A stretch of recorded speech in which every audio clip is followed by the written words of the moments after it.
வணக்கம் வந்தனம் மக்களே, இது தமிழச்சி குரல், உங்களில் ஒரு குரல். இந்த காணொலியில் நீங்கள் பார்க்க போகிற சிறுகதை இதயமலர். ஒரு சூப்பரான லவ் ஸ்டோரி. வாங்க காணொலிக்குள்ளே போகலாம்.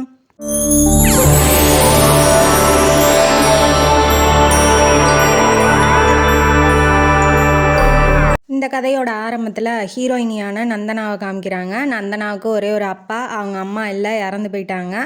அவள் மாடலிங் பண்ணிகிட்ருக்கா. அந்த சினிமாலாம் போய் போஸ் கொடுப்பாங்க இல்லையா, விளம்பரத்துக்கெலாம் ஆட்ஸுக்கெலாம் போய் நடிப்பாங்க இல்லையா, அந்த மாதிரி மாடலிங் பண்ணிகிட்ருக்கா. அவள் ஒரே ஒரு ரொம்ப அழகாக இருக்கா.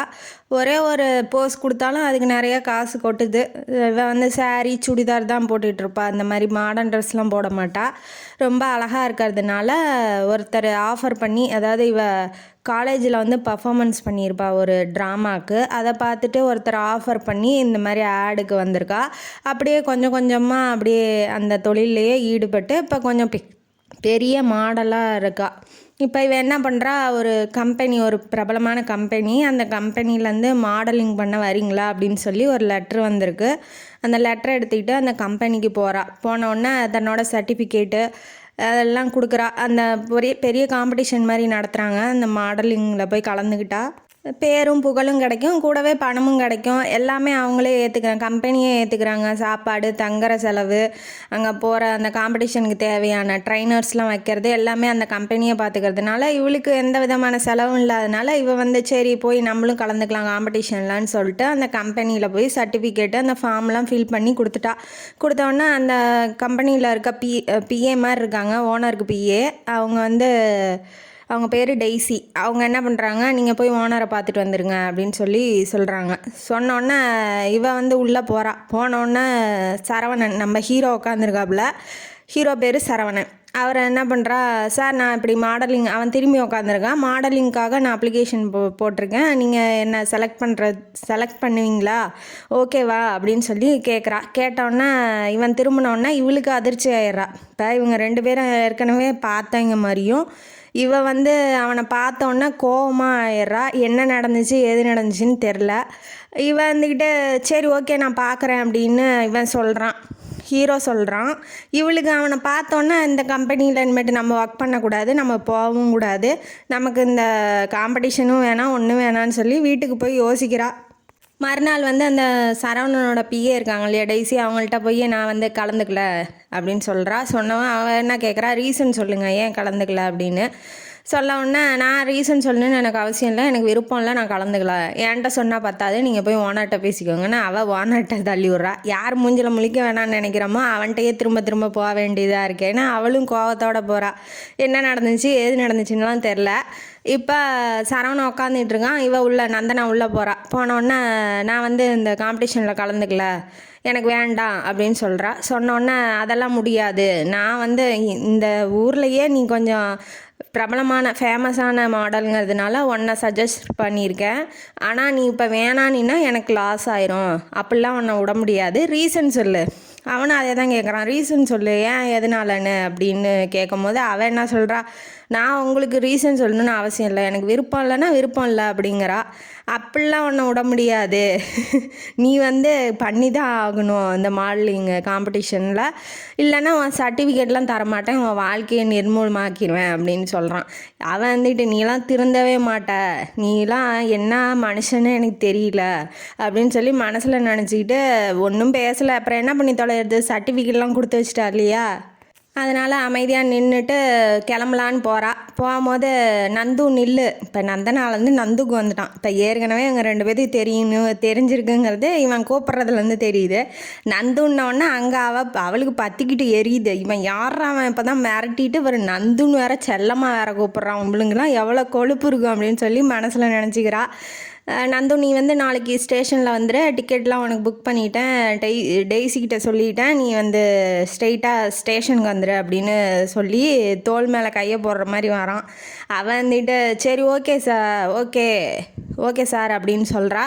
அதுக்கப்புறம் அவன் என்னங்கிறான், நீ நானும் நீயும் ஏற்கனவே பழகியிருக்கோம் அப்படிங்கிறது யாருக்கும் தெரிய வேணாம், நான் வந்து ஒரு கம்பெனி ஓனரு, நீ வந்து ஒரு மாடல், அந்த ரிலேஷன்ஷிப்லேயே நம்ம இருந்துக்கலாம் அப்படின்னு சொன்னோன்னே இவளுக்கு பற்றிக்கிட்டு வருது. நான் என்னமோ இவனை லவ் பண்ண வந்த மாதிரியும், இவன் என்ன தேவையில்லாதெல்லாம் பேசி நம்மளை கடுப்பேற்றுறான், என்ன பண்ணி தொலைகிறது அப்படின்னு தலையெழுத்துன்னு இவளும் சரி ஓகே சார்ன்ட்டு இவள் கிளம்பி போகிறா. மறுநாள் ஸ்டேஷனில் அந்த பொருள்லாம் தயாராக இருக்குது. நிறையா ஒரு 3-4 மாடல்ஸ்லாம் வேறு ஏற்கனவே வந்திருக்காங்க. ரீட்டா, நிம்மி, இன்னொரு பொண்ணு, அந்த மாதிரி பேர் வச்சுக்கிட்டு குட்டை பாவாடையெல்லாம் போட்டுக்கிட்டு நல்லா மாடர்ன் ட்ரெஸ்லாம் பண்ணிக்கிட்டு ரெடியாக இருக்கிறாங்க ஒரு 3-4 பேர். இவ வந்து சுடிதார் போட்டுக்கிட்டு வரா. இவ தான் சுடிதார் சாரி தானே கட்டுவா, அதனால் அதையே போட்டுக்கிட்டு வரா. வரும்போது அவளுக்கு அதுவும் இல்லாமல் அந்த மாதிரி மாடல் ட்ரெஸ்லாம் போடுறதுக்கு மாடர்னாக ட்ரெஸ் போட அவளுக்கு பிடிக்காது. இருந்தாலும் நான் தூரத்துலேருந்து சரவணன் வர்றதை பார்த்துட்டு சரவணன் இவளை தான் பார்க்குறான். அந்த குட்டை பாவாடை, அந்த குட்டி குட்டியாக போட்டுக்கிட்டு ட்ரெஸ் போட்டுக்கிட்டு நிற்கிறீங்க இல்லையா, அதுங்கெல்லாம் யாரையுமே பார்க்கல. பார்த்த உடனே இவளை பார்த்துக்கிட்டே வரும்போது அவளும் பார்த்துட்றா, நம்மளை எதுக்கு இவன் பார்க்குறான், என்ன பண்ண போகிறானோ இந்த தடவை அப்படின்னு சொல்லி அவள் பயந்துக்கிறா. அப்புறம் உடனே இந்த நிம்மின்னு ஒருத்தி இருக்கா இல்லையா அந்த குரூப்பில், அவன் வந்துட்டு உடனே சரவணன் வந்தோடனே போய் ஹக் பண்ணுறா. அப்புறம் போய் இடுப்பில் கை போடுறா. அவன் சரவணன் இடுப்பில் இவளுக்கு பார்த்து காண்டாகுது. இதெல்லாம் பார்க்குறதுக்கு தான் இவன் வேணுன்னே நம்மளை வரவழைச்சிருக்கான், இவன் வந்து சீன் போடுறதுக்கு நம்ம தான் ஆளாட்டக்குது அப்படின்னு சொல்லி இவன் நினைக்கிறா. அவன் ஆனால் வந்துட்டு பேசிக்கிட்டே இருந்து அப்படியே தள்ளி போய் நின்றுக்கிறான். அவளுக்கு புரிஞ்சுக்குது. அதனால் நீ ரெடியாக இருங்க, நான் வந்து டிக்கெட்டு கன்ஃபார்ம் பண்ணிட்டு வரேன்ட்டு அவன் போயிட்டான் சரவணன். நிம்மியோட ஃப்ரெண்டு வந்து ரீட்டா சொல்கிறா, அவர்லாம் செட் ஆக மாட்டார் அந்த மாதிரி விஷயத்துக்கு, அவர்லாம் சாமியார் மாதிரி, அவர்கிட்டலாம் போய் இந்த மாதிரிலாம் பண்ணுற ஆளை வச்சுக்காத, அதெல்லாம் அவர்கிட்ட செல்லுபடி ஆகாதுன்னு சொல்கிறா. இவ வந்து அவங்க சரவணனை பற்றி பேசுகிறதுனால இவ கிட்ட போய் நல்லா காது கொடுத்து கேட்குறா நந்தனா. கேட்டவுடனே அவன் என்ன சொல்கிறேன், ஏன் அப்படி சொல்கிற, நீ ஆல்ரெடி ட்ரை பண்ணியிருக்கியா அப்படின்னு சொல்லி கேட்கும்போது யார் நிம்மி கேட்குறா ரீட்டாட்ட. உடனே அவன் என்ன சொல்கிறா, ஆமாம்மா நான் ரூமுக்குள்ளே கூட போய் பார்த்துட்டேன், அவர் வந்து அதுக்கெல்லாம் ஒத்து வர மாட்டார், அவர் ஆல்ரெடி ஒரு பொண்ணை லவ் பண்ணியிருக்காராம், அவரை மறக்க முடியல, அவளை வந்து ரொம்ப லவ் பண்ணியிருக்காப்புல, மற்றபடி எந்த பொண்ணு மேலேயும் அவருக்கு வந்து எந்த ஈர்ப்போ ஈடுபாடோ இல்லை அப்படின்னு சொல்லி அவள் சொன்னதுக்கப்புறம் தான் தெரியுது நம்ம ஹீரோயினி நந்தனா இருக்கா இல்லையா, அவளை தான் லவ் பண்ணியிருக்காரு ஆல்ரெடி. அந்த எப்படி லவ் பண்ணாங்க அப்படிங்கிறத இப்போ நினச்சி பார்க்குறா ஸ்டேஷனில் நின்றுட்டு நந்தனாவும் சரவணனும் ஒரே காலேஜில் படிச்சிருப்பாங்க, 3rd இயரு. இவ வந்து 3rd இயரு, அவனும் 3rd இயர் தான். அவங்க மிஸ் வந்து ரோமியோ ஜூலியட் நாடகம் போடணும், ட்ராமா போடணும்னு சொல்லி ஜூலியட்டாக நம்ம நந்தனாவை சூஸ் பண்ணியிருப்பாங்க. சரவணன் வந்து ரோமியோவாக இருந்திருப்பார். இவங்க 2 பேரும் நாடகம் நடிக்க 2 பேர்த்துக்கும் லவ் ஆயிடுச்சு. முதல்ல அவன் தான் சொல்கிறான், சரவணன் எனக்கு ரொம்ப பிடிச்சிருக்கு நந்தனா, உன்னைய நான் லவ் பண்ணுறேன் அப்படின்னு சொன்னோன்னே அவளும் பார்த்தோன்னே அட்ராக்ட் ஆயிடுறான், நல்லா நடிக்கிறான், நல்லா பேசுகிறான், நல்லவனாக இருக்கான், நல்லா ஆள் வாட்ட சாட்டமாக டிப்டாப்பாக இருக்கான் அப்படின்னு சொல்லி அவளும் விழுந்துடுறா. சரி ஓகே நானும் லவ் பண்ணுறேன், வா லவ் பண்ணலாம் அப்படின்னு சொல்லி 2 பேரும் லவ் பண்ண ஆரம்பிக்கிறாங்க. அப்புறம் பிரச்சனை ஆயிடுது ஒரு டைமு. அவங்க 2 பேரும் ஒன்றா பீச்சு, பார்க்கு, அப்புறம் காலேஜ்லேயே ஒன்று முன்னா சுற்றுறத பார்த்துட்டு ப்ரொஃபஸர் ஒருத்தர் வந்து நம்ம நந்தனாவோட அப்பா வந்து சிவராமன், அவர்கிட்ட போய் சொல்லிடுறாப்புல. சொன்னோடனே சிவராமனை கூப்பிட்டு கண்டிக்கிறாரு நந்தனாவை, இந்த மாதிரிலாம் பண்ணினா நீ காலேஜுக்கே போக வேண்டாம், நீ வீட்லேயே இரு அப்படின்னு சொல்லவும் நம்ம சரவணன்ட்ட வந்து சொல்கிறா நந்தனா, இந்த மாதிரி சொல்லிட்டாரு அப்பான்ன வாட்டி. அவன் என்ன சொல்கிறான், ஐடியா கொடுக்குறான், வேண்டாம் நம்ம வந்து மனசுக்குள்ளேயே வச்சுக்கலாம் லவ்வை, காலேஜ் முடித்ததுக்கப்புறம் நம்ம வந்து ஒன்று சேர்ந்து கல்யாணம் பண்ணிக்கலாம், அதனால் காலேஜ் இருக்கிற வரைக்கும் இது லாஸ்ட் இயர் தானே, இந்த 1 இயர் மட்டும் நம்ம தனித்தனியாக பார்த்தா கூட பேச வேண்டாம், தூரத்துலேருந்து பார்த்துக்கிட்டு மட்டும் போயிடலாம், ரொம்பலாம் வந்து க்ளோஸாக பேச வேணாம், பார்த்துட்டு நம்ம காதலை வந்து பரிமாறிக்கலாம் அப்படின்னு சொல்லி அவர் சொல்கிறாரு. அவளுக்கு பிடிக்கல தான், என்னடா நமக்கு காதல் முத்திடுச்சு, இவன் நம்ம இப்படி சொல்கிறான், ஒருவேளை நம்ம மேலே அன்பு இல்லையோ அவனுக்கு அப்படின்லாம் நினைக்க ஆரம்பிக்கிறா. அதெல்லாம் ஒன்றும் இல்லை நந்தனா அப்படின்னு சொல்லி அவரும் ஓரளவுக்கு சமாளித்து விட்றாப்புல. இவளும் வந்து மறுநாள்லேருந்து சரவணனை பார்க்காம பேசாமல் ட்ரை பண்ணுறா. ஆனால் அவளால் சுத்தமாக முடியல. ஏன்னா பேசிக்கிட்டு பார்த்துக்கிட்டு இருக்கும்போது கூட அவ்வளோவா ஞாபகம் வரல, அவனோட நினைவுலாம் வரல. இப்போ பேசவே வேணாம் அப்படின்னு சொல்லி நினைக்கும் போது தான் ரொம்ப ஞாபகம் வருது. அவன் ஞாபகம் வருது, அவன் மூஞ்சி கண்ணை முன்னா அவன் மூஞ்சி தான் வருது. அவனோட பழகின நாட்கள், பேசி சிரித்தது அதெல்லாமே ஞாபகம் வர்றதுனால அவளால் முடியல. ஒரு 2 நாள் போனவொடனே 3ஆவது நாள்லாம் வந்து நின்றுட்டா. என்னால் முடியாது சரவணா உன்னெல்லாம் மறந்துட்டுலாம் என்னால் வாழவே முடியாது. நீ இந்த ஐடியா விடு, நான் சொல்கிற ஐடியாவை கேளு. நாளைக்கே நம்ம ஓடி போய் கல்யாணம் பண்ணிக்கலாம். கல்யாணம் பண்ணிவிட்டு அப்புறம் அவங்க வீட்டில் நம்ம வீட்டில் எங்கள் அப்பா ஏற்றுக்கிட்டு தானே ஆகணும். அவன் என்ன நினைக்கிறான், சரி நான் படிச்சுக்கிட்டு இருக்கேன், உன்னை வச்சு நான் எப்படி காப்பாற்றுறது, எனக்கு வேலை வேண்டாமா அப்படின்னு சொல்லி இவன் சொல்கிறான், ப்ராக்டிக்கலை சொல்கிறான். ஆனால் அவள் ஒத்துக்க மாட்டேங்கிறா. அதெல்லாம் நம்ம பார்த்துக்கலாம் கல்யாணத்துக்கு அப்புறம் படிச்சுக்கலாம். கல்யாணத்துக்கு அப்புறம் நம்ம ஏதாவது வேலை கிடைக்காதா, நம்ம போய் பார்த்துக்கலாம். நான் வந்து நாளைக்கு ஸ்டேஷனுக்கு வந்துடுறேன், நீயும் தயாராரு அப்படின்னு சொல்லிட்டு போயிடுறா. இவளும் ஸ்டேஷன்லாம் கிளம்பிட்டு 4-5 துணியை பேக் பண்ணிவிட்டு ஸ்டேஷனுக்கு கிளம்பி வரா. தூரத்தில் வந்து நம்ம சரவணன் நின்றுட்டுருக்கான். சரவணன் நிற்கிறத பார்த்து இவன் ஏன் ஷாக் ஆகுறான்னு தெரில. ஏன்னா அவனுக்கு பின்னாடி வந்து அவங்க அப்பா நிற்கிறாரு. அவங்க அப்பாவையும் கூட்டிகிட்டு வந்து நிறுத்திக்கிட்டான் ஸ்டேஷனில். அப்புறம் கிட்ட வந்தோடனே அவன் மூஞ்சை எங்கே வச்சுக்கிறதுனே தெரில. இந்த மாதிரி இப்போ அவர் பெற்று வளர்த்தவர், அவருக்கு தெரியாமல் ஓடி வந்துட்டோம்.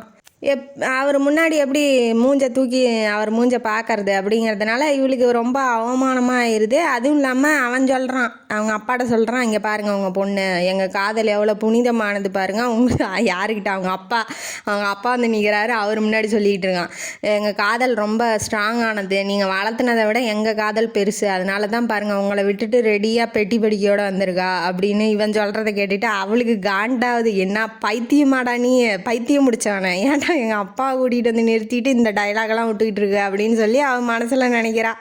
உடனே இருந்துக்கிட்டு அவங்க அப்பாவுக்கு டென்ஷன் ஆகிட்டார். இங்கே பாரு, அவன்லாம் பாரு எனக்கு லெக்சர் எடுக்கிறான், உன்னை பெற்று வளர்த்ததுக்கு எனக்கு நல்லா பாடம் பகட்டிட்டா, நீ எக்கடை கெட்டு ஒளிஞ்சிப்போ, செத்துட்டா என் பொண்ணுன்னு நினச்சிக்கிறேன், எவனோடையே ஓடுன்னு சொல்லிட்டு இவர் கோபமாக திட்டிட்டு போயிட்டார். உடனே நம்ம நந்தனாட்டை வந்து பேசுகிறான் சரவணன், இங்கே பாரு அப்பா விட்டுட்டுலாம் வரக்கூடாது, பெற்று வளர்த்தவர் இல்லையா, அதனால அப்படி தான் கோவப்படுவார், கொஞ்ச நாள் கோவம் தணிஞ்சதுக்கப்புறம் நம்ம கல்யாணம் பண்ணிக்கலாம் அப்படின்னு சொல்லி அவன் சொல்லும் போது இவ செம்ம காண்டாயிட்டா. ஏன்டா டே, உன்னை நம்பி நான் ஓடி வரலான்னு வந்தா நீ எங்கள் அப்பாவை கூட்டிகிட்டு வந்து நீ உன் காதலை ப்ரூஃப் பண்ணிகிட்டு இருக்கியா, பைத்தியக்காரர் நான், பைத்தியமாடா பிடிச்சிருக்கு அப்படின்னு சொல்லி அவள் திட்டுறா. நீ என்னை திட்டிகிட்டு இருக்க? ஆமாம், திட்டாமல் உன்னை பின்ன கொஞ்சாங்களா, என்னது உன்னை கல்யாணம் பண்ணிக்கணுமா, உன்னை லவ் பண்ணுமா, இன்னையோட உன்னை தலைமுழுகிட்டேன்டா போட அப்படின்னு சொல்லி அவங்க அப்பா பின்னாடியே இவளும் போயிட்டா. இவன் வந்து ஷாக் ஆகிட்டான், நம்ம நல்லதுக்கு செஞ்சோம், என்னடா இப்படி வந்து நமக்கே ரிவீட் அடிச்சிருச்சு அப்படின்னு சொல்லி அவள் திட்டினதுனால அவனுக்கும் கோவம் வந்துருச்சு. 2 பேரும் ஒருத்தருக்கு ஒருத்தர் காலேஜ் முடிகிற வரைக்கும் பேசிக்கவே இல்லை. அப்புறம் அவங்க லவ்வும் அவ்வளோதான், அதோட நின்று போயிடுச்சு. இதுதான் சரவணனுக்கும் நந்தனாவுக்கும் நடந்த லவ் பிரேக்கப்பும்.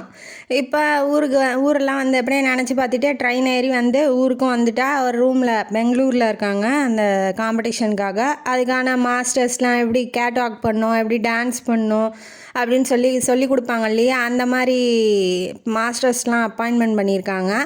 இவன் வந்து ரூம்லேயே இருக்கிறதுனால ரொம்ப போர் அடிக்குதுன்னு சொல்லிட்டு கீழே இறங்கி வரா. அவன் சரவணனோட பிஏ இருக்கா இல்லையா டெய்ஸி, அவள்கிட்ட போய் கொஞ்சம் நேரம் பேசுகிறா. அவர் ரொம்ப நல்லவர், அவர் சரவணனை பற்றி நல்லதாக சொல்லும் போது ஆமாம் நல்லவராக தான் இருப்பார், ஏன்னா அவங்க ஒய்ஃபு இதெல்லாம் சொல்லி கொடுத்துருப்பாங்க அப்படின்னு சொல்லும் போது இல்லை அவர் ஒய்ஃப்லாம் இல்லை, அவருக்கு இன்னும் கல்யாணம் ஆகலை, அவர் யாரையோ லவ் பண்ணியிருக்காரு, அந்த லவ் வந்து சக்ஸஸ் ஆகலை, ஆனால் அந்த பொண்ணையே நினச்சிட்டு இருக்காரு அப்படின்னு சொல்லி இவளும் சொல்லும் போது இன்னும் கல்யாணம் ஆகலையா, ஓகே சரி நம்ம சரவணன் வந்து நம்மளை தான் நினச்சிட்டு இருக்கான்னு அப்படின்னு சொல்லி இவன் நினச்சிக்கிட்டு இவன் வந்து பாஸ்கர் அப்படிங்கிறவனை அப்பாயின்மெண்ட் பண்ண சொல்கிறா. தன்னோட ட்ரைனராக வந்து பாஸ்கருங்கிறவனை அப்பாயின்மெண்ட் பண்ணுங்கன்னு டெய்ஸிகிட்ட சொல்கிறா. அவன் வந்துட்டு என்ன சொல்கிறா, இல்லை அவர் வேண்டாம், அவர் கொஞ்சம் மோசமான ஆள், அவர் வந்து லேடிஸ் விஷயத்துலலாம் சரியில்லை, நீங்கள் வந்து வேற ஒரு ஆளை சூஸ் பண்ணிக்கோங்களேன் அப்படின்னு சொல்லும் போது அவன் யார் என்னை மறக்கலைங்கிறதுக்கு, நான் அவனை மறந்துட்டேன்னு நான் வந்து ப்ரூஃப் பண்ணியே ஆகணும், அவனையே நீ அப்பாயின்மெண்ட் பண்ண அப்படின்னு சொல்லிட்டு இவ போயிடுறா. சரவணன் வந்து கேட்குறான், யார் அப்பாயின்மெண்ட் பண்ணியிருக்கான்னு கேட்டோன்னே, இந்த மாதிரி பாஸ்கர்னோடனே அவனை ஏன் போட்ட, வேற ஒரு ஆளை போடு அப்படின்னு சொல்லி இவரும் சொல்கிறாரு. ஆனால் அவங்க வந்து இவரை தான் போட்டாகணும்னு சொல்லி வலுக்கட்டாயமாக சொல்லிட்டு போயிட்டாங்க அப்படின்னு அவன் சொல்கிறதுக்கப்புறம் அவர் எதுவும் சொல்ல முடியல. சரி ஓகேன்னு விட்டுறாரு. அதுக்கப்புறம் இவன் வந்து அந்த பாஸ்கரோட பேசுறது, சிரிக்கிறது அதெல்லாம் சரவணன் முன்னாடியே பண்ணுறா. இவன் யார் நம்மளை மறக்காமல் இருக்கிறதுக்கு, நம்ம மறந்துட்டோன்னா அவனுக்கு தெரியணுங்கிறதுக்காக, அதை அவனுக்கு பற்றிக்கிட்டு எரியணுங்கிறதுக்காக இவன் எல்லாம் ஆக்டிவிட்டீஸ்லாம் பண்ணிக்கிட்டு இருக்கா. பார்ட்டிக்கு போகலாம் அப்படின்னு சொல்லி பாஸ்கர் வந்து கூப்பிட்றான். இவனுக்கு வந்து தெரியாது இவங்க 2 பேரும் லவ், பாஸ்கருக்கு தெரியாது நந்தனாவும் சரவணனும் லவ் பண்ணுறது தெரியாது. அதனால் அவன் வந்து நந்தனாவை எப்படியாவது கரெக்ட் பண்ணி மேட்ரெல்லாம் முடிக்கணும்னு நினச்சிட்டு நல்லவன் மாதிரி நடிக்கிறான். இப்போ பார்ட்டி இருக்குது வரீங்களான்னு சொல்லி கூப்பிட்றான். இவன் வந்துட்டு சரி ஓகே போகலாம், சரவணன் வரானா அப்படின்னு சொல்லி கேட்குறா. ஆமாம் வரான், அவரும் வராரு அப்படின்ன வாட்டி இவ டபுள் குஷி ஆயிடுறா.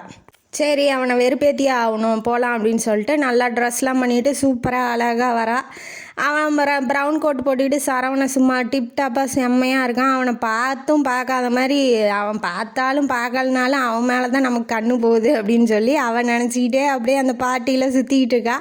அப்புறம் போய் அவன் கையை பாஸ்கர் கையை பிடிச்சிட்டு போய் உக்காட்றா. இவனுக்கு காண்டாகுது, அவன் கையோ இவ பிடிச்சிக்கிட்டு இருக்காளே அப்படின்னு சொல்லிட்டு நல்லா பற்றிக்கிட்டு ஏறிட்டுன்னு சொல்லி இவளும் போய் ஒரு டேபிளில் உக்காட்றா. அடுத்தது நம்ம பாஸ்கர் சாப்பாடு எடுத்துகிட்டு வரேன் அப்படின்னு சொல்லிட்டு போயிடுறான். இதை பார்த்த சரவணன் நேராக வரான், யார்கிட்ட, நம்ம நந்தனா டேபிள்கிட்டயே வரான். வந்ததை பார்த்துட்டு இவன் ஏன் இவ்வளோ காண்டில் வரான், நம்மளை திட்ட போகிறான் நடங்குது அப்படின்னு சொல்லி நினைக்கிறா. அப்படியே யூட்டன் எடுத்து பக்கத்தில் இருக்க டேபிளில் இருக்க பொண்ணு, வயசு பொண்ணு, நல்லா மாடர்ன் ட்ரெஸ் போட்டிருக்கா. அந்த பொண்ணு பக்கத்தில் போய் உக்காந்து கட்டி பிடிச்சி முத்தம் கொடுத்துக்கிட்டு இருக்க, கிஸ் பண்ணிகிட்டு இருக்காரு. அதை பார்த்தோன்னே இவளுக்கு காண்டாகுது. ஐயோ என்ன இவன், சீச்சி என்ன கிஸ் எல்லாம் பண்ணுறான், போய் ஹக் பண்ணுறான், என்னமோ லவ் பண்ணுறேன்னு சொல்லிட்டு இருந்தாங்க, ஐயையோ என்ன இவன் இப்படி இருக்கான் அப்படின்னு சொல்லிட்டு காண்டாயிட்டா இவ. இந்த அப்பாவி இருக்கான் இல்லையா, இவன் சோத்தை கொண்டாந்து வச்சுட்டு வா சாப்பிட்லான்னவன், எனக்கு சோறு வேணாம் ஒன்றும் வேணாம் போடா அப்படின்னு சொல்லிட்டு இவன் எந்திரிச்சு போகிறான். இவனுக்கு ஒன்றும் தலையும் புரியல காலும் புரியல, இவன் பாட்டுக்கு என்ன நடக்குதுன்னே ஒன்றும் தெரியாமல் அவள் பின்னாடி. இப்போ அவளை விடவும் முடியாது, இவன் கெட்டவன், இவனோட அவளை எப்படியா மடக்கணும் அப்படிங்கிறதுக்காக இவன் நல்லவன் மாதிரி நடிக்கிறான். அவன் பின்னாடியே போகிறான். அப்புறம் ஒரு மியூசிக் கான்சர்ட் மாதிரி நடக்குது, அங்கே போய் உக்காட்றா. அப்புறம் அதையே பற்றி நினைக்கிறா, இவன் எப்படி போய் அந்த பிள்ளைய போய் எப்படி ஹக் பண்ணுறான், கிஸ் பண்ணுறான், ஐயோ அப்படின்னு சொல்லி அதையே நினைக்கிறா. அப்புறம் இந்த பக்கம் டிஸ்கோத்துக்கு வரும்போது அவங்க 2 பேரும் ஜாலியாக டான்ஸ் ஆடிட்டு இருக்காங்க, சரவணனும் அந்த இன்னொரு பொண்ணும். நம்ம காண்ட ஏற்றலான்னு வந்தால் அவன் நம்மளை காண்ட ஏற்றுறானே, இதெல்லாம் என்னால் பார்க்கவே முடியல, என்ன கருமாண்டா இது. இந்த டிஸ்கோ இதில் வந்து நிம்மதியாக கூட ஆட விட மாட்டானுங்களாட்டங்குது. ஐயய்ய சீச்சி சீச்சி அப்படின்னு சொல்லி இவன் வந்து வெளியில் வந்துடுறா. நான் சரியான டென்ஷன் ஆயிடுறா. அப்புறம் வெளியில் வந்ததுக்கப்புறம் கார் பார்க்கிங் கிட்ட வந்துக்கிட்டு இருக்கா. அதுக்கு முன்னாடியே கார்கிட்ட, நம்ம நந்தனா கார்கிட்ட சரவணன் வந்து அந்த கூடை அடிச்சில் அந்த பொண்ணுக்கு காசு கொடுத்து விடுந்தான். அதுக்கப்புறம் அவளுக்கு புரிஞ்சிடுது, சரி நம்மளை காண்டேற்றதுக்காக இந்த பொண்ணை கூப்பிட்டு வச்சு உட்காந்துருக்கான், கிஸ் பண்ணியிருக்கான், டான்ஸ் ஆடியிருக்கான் அப்படின்னு சொல்லி அவள் புரிஞ்சுக்கிறா. புரிஞ்சுக்கிட்டோன்னே சரி இதுக்கு மேலே இவனை காண்டேற்றணும் அப்படின்னு சொல்லிட்டு பாஸ்கர் கூட நல்லா பேசி சிரிக்கிறது, போயிட்டு எங்கேயாவது போயிட்டு வர்றது, ஷாப்பிங் போகிறது, அந்த மாதிரி வேலையெல்லாம் அவன் கண்ணு முன்னாடியே பண்ணுறா, சரவணன் கண்ணு முன்னாடியே. சரவணன் பாஸ்கரன் வந்து ஸ்டெப்பெல்லாம் டான்ஸு ஸ்டெப்பெல்லாம் கட்டு போடா பொடி படத்தில் சிம்பு வரலட்சுமி நடிச்சிருப்பாங்க இல்லையா, அந்த படத்தில் அந்த மோஜோன்னு ஒருத்தன் வருவான் பாருங்கள், அந்த மாதிரி இவன் இடுப்பில் தொடுறது, மேலே தொடுறது, கீழே தொடுறது எல்லாத்தையும் அவன் தொட்டு தொட்டு டான்ஸ் ஆடிட்டு இருக்கிறத வந்து நம்ம சரவணன் பார்க்க முடியல. அவனுக்கா புகையாக கிளம்புது வயிற்றுல, காதலை எல்லாத்துலேயும். ஏன் தான் இவ இப்படி பண்ணிகிட்டு இருக்காளோ எனக்கு தெரியல. அவள் வந்து ஸ்டெப்பு கரெக்டாக வரணும்னு அவள் ஆடிட்டு இருக்கான். அவன் வந்து எந்த இதில் டச் பண்ணுறான்னு அவளுக்கு ஒன்றும் புரியும். இவன் கண்ணு தான் எப்போ பார்த்தாலும் சரவணன் என்ன பண்ணுறான்னு தானே தேடுது. இவன் என்ன பாஸ்கர் என்ன பண்ணுறான் என்ன பண்ணலங்கிறதுலாம் அவளுக்கு கவலை இல்லை. காண்டாயிட்டான் அந்த டான்ஸு ஸ்டெப்பை பார்த்துட்டு. போகிறான் நேராக அவள் ரூமுக்கு போயிட்டா. ரூமில் போய் கதவை தட்டுறான் சரவணன். ஒரே தள்ளிட்டு உள்ளே போகிறான். உனக்கெல்லாம் அறிவு இல்லையா, நீலாம் என்ன மாதிரி பொண்ணு, நான் உன்னை கோயிலில் வச்சு பூஜை பண்ணிக்கிட்டு இருந்தேன், இந்த மாதிரி கன்றாவியெல்லாம் பார்க்கணுன்னு எனக்கு தலையெழுத்து, அவன் கூட என்ன அந்த பொறுக்கி கூட உனக்கு என்னாடி ஆட்ட வேண்டி கிடக்கு அப்படின்னு சொல்லி கண்டா வேணி கழுவி ஊற்றுறான். இங்கே பாருங்கள் மிஸ்டர், வார்த்தையை அளந்து பேசி. ஓ, நான் மிஸ்டரா? நான் மிஸ்டர் ஆகிட்டேன், என் பேர் கூட உனக்கு மறந்துடுச்சா? அந்த அளவுக்கு அவன் மயக்கி வச்சுருக்கான் அவனையே, நீயும் மயங்கி போய் கிடக்குற. என்ன ஏன்ட்ட இல்லாத அவன்கிட்ட என்னடி இருக்குது அப்படின்னு சொல்லி இவன் காண்டேத்துறான். நான் என்ன வேணாலும் பண்ணுவேன், உங்களுக்கு என்ன போகுது அப்படி. ஆமாம், எனக்கு என்ன போகுது, உனக்கா லவ் பண்ண பற்றியா? அதுதான் நான் பண்ண மிகப்பெரிய தப்பு. உனக்கு என்ன வேணும்? அந்த மேட்டர்லாம் முடிக்கணும் தானே. அவன் எதுக்கு, நானே முடிச்சிட்றேன்னு அவளை போட்டு பெட்டில் போட்டு தள்ளி அவன் மேலே இவன் உளுந்து இவ உடனே டென்ஷன் ஆயிட்டா. டென்ஷன் ஆனோன்னா அவனை பிடிச்சி தள்ளி விட்டு, சீ நீலாம் ஒரு ஆம்பளையா, ஏன் அப்படி பண்ணுற, அப்படி நீலாம் என்ன மனுஷனாக இருப்ப, நான் இன்ன வரைக்கும் காதலிக்கலை, ஆனால் நீ இப்போ சொன்ன பற்றியா, அதனால அவனை இந்த நிமிஷத்துலேருந்து காதலிக்கிறேன், பாஸ்கர் தான் என் லவ்வரு அப்படின்னு சொன்னோன்னா இவன் நம்ம தான் உசுப்பேற்றி விட்டுட்டோமோ தேவையில்லாமல் அப்படின்னு நினச்சிட்டு பேசாமல் போயிட்டான். அவள் லவர் திட்டா இல்லையா, அதனால் ரொம்ப சேட் ஆகிட்டான். அதனால் போனதுக்கப்புறம் இவளுக்கு நம்ம செய்கிறது தப்பா ரைட்டான்லாம் தெரியல. அந்த சரவணன் வந்து நம்மளை திட்டான், அதனால் வந்து அவனை லவ் பண்ணுறோம் அப்படின்னு சொல்லி முடிவு பண்ணிட்டா. அவள் பண்ணுறது தப்பா என்னன்னு தெரியல அவளுக்கு. பாஸ்கரை பற்றியும் அவளுக்கு முழுசாக தெரியல. அப்புறம் அவனும் நல்லவன் மாதிரி நடந்துக்கிறான் இல்லையா, அதனால் ரொம்ப நல்லவன் அப்படின்னு நினைக்கிறான். அப்புறமேட்டு பீச்சுக்கு போகிறாங்க. இவன் சரவணன் எய்த்தாப்பில் வர்றதை இவங்க பார்க்கவே இல்லை, பாஸ்கரும் நந்தனாவும். இவன் கிட்ட வந்தோடனே, ஏன் லவ்வர் மாதிரி தெரியலையே அப்படின்னு சொல்லி கேட்குறான். லவ்வர் மாதிரி தெரியணுன்னா என்ன பண்ணணும் அப்படின்னு இவ கேட்குறா. கேட்டவுடனே ஆமாம் இன்னும் கொஞ்சம் நெருக்கமாக கட்டி பிடிச்சி ஹக் பண்ணி கிஸ் பண்ணிக்கோங்க அப்போ தான் தெரியணும். இவன் காண்டில் பேசுகிறான்.